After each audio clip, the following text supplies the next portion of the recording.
Apparently, we are all abusing poor Jessica all over again. All abusing her, playing the fucking victim again, and gaslighting the shit out of you and everybody else feels sorry for her. Nobody is siding with her abuser. You left your husband, who was working a nice job making 6 figures, or your fiance, to be with a violent, messed out man, because you're the queen of them, remember? Like, are you kidding me? Because your name has power in the streets. Using buzzwords like abuse and trauma, ADHD, it's very irresponsible. Because there are people out there who are truly struggling with ADHD. There are people out there who are truly struggling in domestic violence relationships who cannot go out and buy themselves a new home to escape. Okay? There are women out there who don't have the capabilities to just pick up and buy a new crib. I'm just going to start going and get my own mortgage now. Let me just get my check out. You know, there's women that are actually struggling to escape these abusive relationships. Okay? And so I feel like it's just such a slap in the face to so many people who have actually really, really struggled with these things. And I believe that this person who we're all referring to, who I will not name, has been abused. But I also believe that they were also greatly a part of that abuse, and they were an abuser as well. And so I just think that it's so tone deaf on her part, and big boy, big nipples on TikTok too, because just sitting there and talking about abuse over and over and over again when nobody is even questioning that is just such a manipulative way of doing it. At least none of us have called DCF on her. That's a fucking lie, and I can prove that it's a fucking lie. So just like last week, I want to say. That sounds crazy. Like I said, it was anonymous, but it alleged that you were a YouTuber, that that's how the person who called it knew all the information. And I don't know if she's ever even been in love with somebody before. I don't know if she's like capable of feeling those kind of feelings. I don't see that in her at all. I see her as somebody who uses people as an opportunist. She sees people for what they can benefit her. And you have been lying this whole time about more than just Reese and your relationship. Jessica, I'm a nice person and you know that. Because I don't claim to have a bachelor's degree and not know how to spell the word swap. I've been around with years sober, supposedly 10, okay? Like, where's the accountability, you know? Jessica, like, God, you have the worst way of setting things. She doesn't set examples for anybody. What she does is show people what not to do in recovery. Nobody wants to know about Jason's life, Jessica. You would have to have a comeback. First, Ashley, watch her read about it. What's the comeback? Yeah, prison is killing a woman. What is the comeback? Being with you? The best thing that Reese could do, and I've told him this to him, is get sober, stay sober. He is already sober. And do the right thing for them girls. Because they're going to need a parent who has their best interest at heart. But she was saying that when she uploaded her screening, that some of the things that she's claiming to take are not showing up on the screening. Now, is it possible one of the medications that she takes was on the panel? Yes, but we do know for a fact THC was on there as negative, and she claims that she's been using pot this whole time, and that takes a while to get out of her system, okay? I'm sure she's gonna lie and come up with something else. The point is, she's lying about everything. She literally cannot tell the truth. Jessica is a pathological liar, and she tries to silence every person who speaks out against her, including Nicole, who she got her channel removed. I need to smoke every day? No. I smoke when my insomnia is really bad or my depression is really bad. It's just an extra tool that I have. So all of those paths are valid. Cannabis is my doctor prescribed medication for my PTSD, insomnia, and depression. For whatever reason, when I'm really struggling with my mental health and I'm really depressed, I won't smoke, and then I won't feel better. And while I was struggling with alcohol, I wouldn't smoke. And I know that if I just smoke or take an edible, I'm not going to want to drink. For me, I also want you guys to know that I am not trying to encourage you to do that. I'm not trying to push this on anyone. I want you to see a medical professional if you're going through the things that I'm going through. I can't give medical advice. I can only share with you my life and my journey and what is going on with me in the present. One's different. I believe in supporting them, encouraging them. I believe in harm reduction. I believe in not enabling them, but loving them. Tough love doesn't freaking work most of the time. I don't care what anyone says. Kicking someone to the curb and kicking them down, ostracizing them from your family, disconnecting them from your life. That is not the way to get someone's attention. When I was in active addiction, I remember the people that didn't judge me. I remember the places where I felt safe, and that's where I went. The people that were going to yell at me and judge me and scream at me and cry all over me and kick me out, those are not the people that I wanted to come near. So then when I got in recovery, those were the people that I reached out to first, and those were the people I wanted to share it with, the people that believed in me and loved me and like made me a sandwich sometimes and treated me like. I promised myself that I wouldn't even give these people the time of day.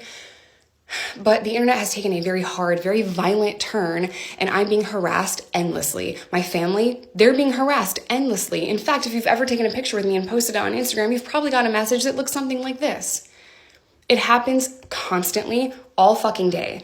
So let me start with the fact that I have been investigated by CPS all year long. All year long. I have taken piss test, mouth swab drug test for them. They do extensive investigations, and then they either find the allegations to be like valid or unfounded, or there's not inconclusive. There's not enough information. They can't piece it all together. I've had 2 opened and now closed, unfounded DCFS or CPS cases. I'm on number 3 now because people from the internet are calling all the fucking time and they're trying to get my kids taken away from me.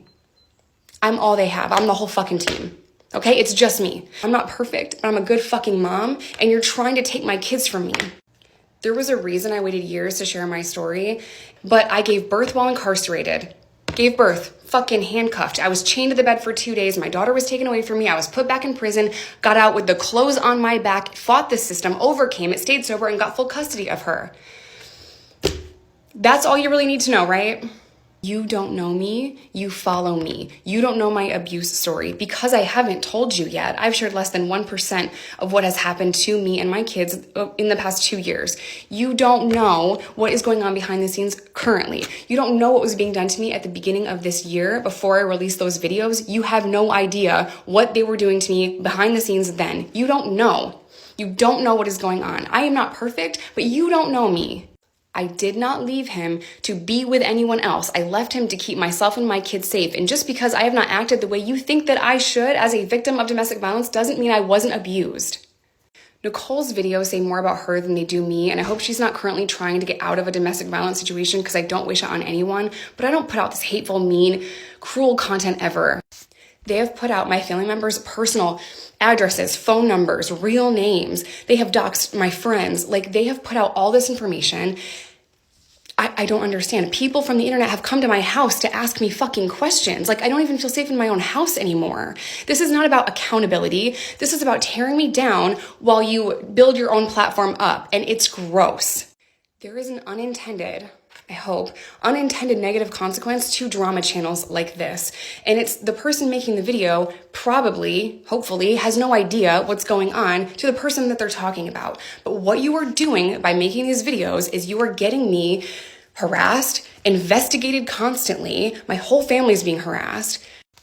I don't even have the words for it. Just the sheer enjoyment that they're getting out of trying to pick apart every single thing and tear me down is just gross. They have shared paperwork from when I was a child. They have shared paperwork with my dead cousin's name in it.